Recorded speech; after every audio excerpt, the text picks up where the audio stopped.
semua, selamat datang. Hari ini aku akan membacakan sebuah cerpen menarik berjudul Cahaya Impian karya Siti Aisyah Febriani atau Saya Sendiri.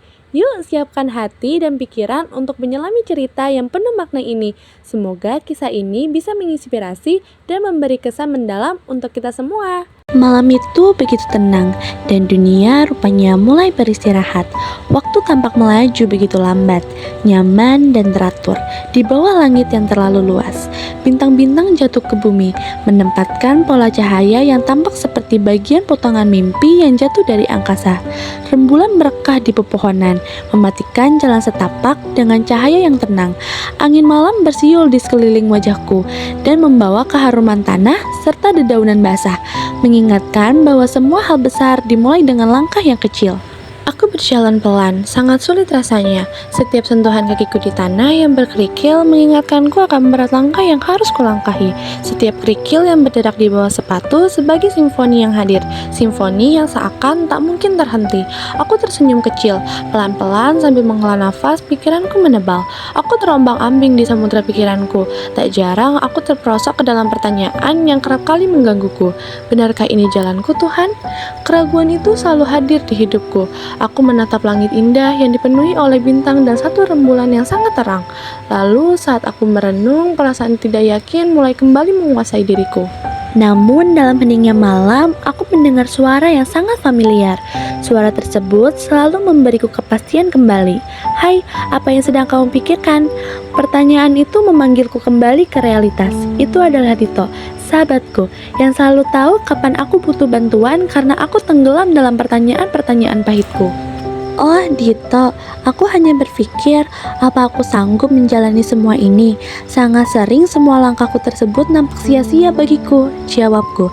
Sementara Dito tersenyum, seolah-olah dia tak takut akan perjalanan hidup menuju impian. Menurutku dia luar biasa. Lalu Dito berkata, kita berdua selalu tahu, tidak pernah ada yang kosong dalam kehidupan ini. Semua langkah ini walaupun sedikit melibatkan perjalanan kita tidak akan dapat melihat berapa mahalnya sampai kita memandang kembali. Jadi jangan pikirkan itu. Setiap langkah yang kamu ambil adalah pengalaman. Keberanian bukanlah ketiadaan rasa takut, tetapi kemampuan untuk mengatasi rasa takut itu, ujar Dito. Aku mengangguk saat berbicara, merasakan kebahagiaan yang baru tumbuh dalam diriku. Aku mulai mendapatkan kekuatan lagi di bawah bulan bersama Dito. Dan selangkah demi selangkah kami melangkah, sembari cahaya bulan dan bintang menerangi perjalanan. Tak lama kemudian, tiba-tiba mataku memberikan kilasan cahaya yang memantul, seolah ada cahaya yang memanggil kami. Lihat itu, seperti ada cahaya dari balik pepohonan yang lebat, ucapku, sambil menunjukkan cahaya yang memancar dari pepohonan yang lebat. Dito memandang dengan ekspresi muka larut dalam rasa ingin tahu. Ayo kita cek, sepertinya ada sesuatu yang menarik di sana, ujar Dito. Kami berlari menuju cahaya tersebut. Semakin dekat, jantungku berdebar karena rasa ingin tahu. Dan ketika kami semakin dekat, terungkaplah bukit kecil yang tersembunyi di antara lingkungan pohon. Sebuah tempat yang menyimpan rahasia yang ingin kami temukan. Kami memutuskan untuk mendakinya. Dan di puncak bukit, kami diberi kesempatan untuk menghargai pemandangan yang memukau. Di sana, sebuah teleskop tua berdiri, dan di sekitarnya terdapat peralatan astronomi lainnya. Cahaya yang kami lihat berasal dari lensa teleskop yang memantulkan cahaya rembulan dan bintang-bintang di langit. Ini luar biasa, ujarku. Tak kuasa memujinya, tak bisa menyembunyikan betapa kagumnya aku. Tidak pernah terpikirkan olehku bahwa ada tempat ini di hutan yang begitu sunyi, ujarku. Ini benar-benar luar biasa, ujar Dito sambil merasa gembira menyelimuti hatinya.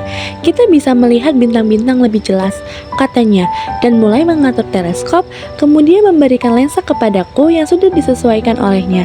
Lihat, aku yakin kamu akan terpesona, ujar Dito. Aku menatap langit melalui teleskop yang sudah diatur oleh Dito. Dan seketika bintang-bintang di langit terasa begitu sangat dekat, seolah-olah aku bisa menggapai bintang-bintang di langit itu. Ini sangat luar biasa, aku merasa seperti aku bisa meraih bintang-bintang di langit itu, kataku dengan rasa kagum dan takjub yang mendalam. Cahaya bintang yang lembut memberi harapan baru dalam diriku. Harapan bahwa impian yang tampak jauh itu sebetulnya bisa diraih jika aku berani mengejarnya. Dito tersenyum, matanya berbinar penuh makna. Setiap bintang di langit merupakan impian kita, dan terkadang kita harus menemukan jalan kita sendiri untuk bisa meraihnya. Kamu harus ingat bahwa kesuksesan bukanlah akhir, kegagalan bukanlah fatal. Yang penting adalah keberanian untuk melangkah, ujar Dito. Dito, entah bagaimana aku membalas kebaikanmu. Terima kasih, dengan kamu di sini, aku merasa lebih kuat dan yakin untuk mengejar impianku, ujarku dengan raut senyum menghiasi wajahku. Aku juga berterima kasih kepadamu, jawab Dito. Kita tidak pernah tahu betapa berharganya setiap waktu yang kita gunakan untuk melangkah. Jangan pernah menyerah pada impianmu. Jika kamu bisa memimpikannya, kamu juga pasti bisa mewujudkannya. Kita tidak sendirian dalam perjalanan ini, ujar Dito. Malam yang semakin larut, dalam setiap kegelapan yang kami temui, pasti selalu ada cahaya yang kami jumpai. Cahaya yang akan membawa kami menuju bintang-bintang yang ingin kami raih. Setiap langkah merupakan perjalanan hidup yang akan membawa kami semakin dekat kepada impian yang telah kami dambakan.